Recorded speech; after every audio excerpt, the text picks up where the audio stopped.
কি বলবেন আজকের এই ভোট গ্রহণের কেন্দ্র করে?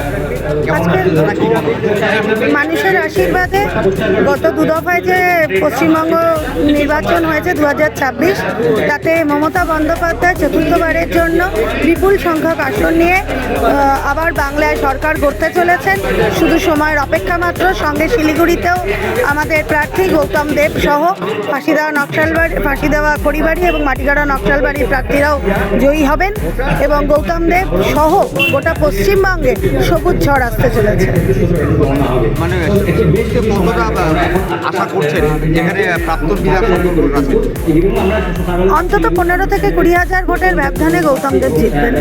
আজকে আনন্দ করার দিন। বক্তব্য উঠে আসে এতদিনের পরিশ্রম কিন্তু রাজ্য সরকার এবং বিজেপি নির্বাচনের যে ফলাফল আশা করেছে তার থেকে ভালো ফল বিচার করা যাবে না। আমাদের ট্রেন্ড দেখা যাচ্ছে টিভির পর্দায়। একটা সম্মানের বিষয়। এবং নির্বাচন কমিশন যে ব্যবস্থা করেছে নির্বাচনে, তার জন্য নির্বাচন কমিশনকে ধন্যবাদ।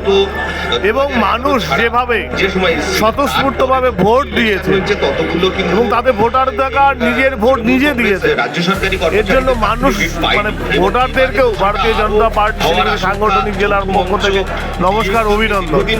এবং তাদের যে মানে সিদ্ধান্ত, তাদের যে মত, সেই মত ইতিমধ্যেই টিভির পর্দায় আসতে শুরু করেছে এবং পশ্চিমবঙ্গে এক নতুন সূর্যের উদয় হচ্ছে।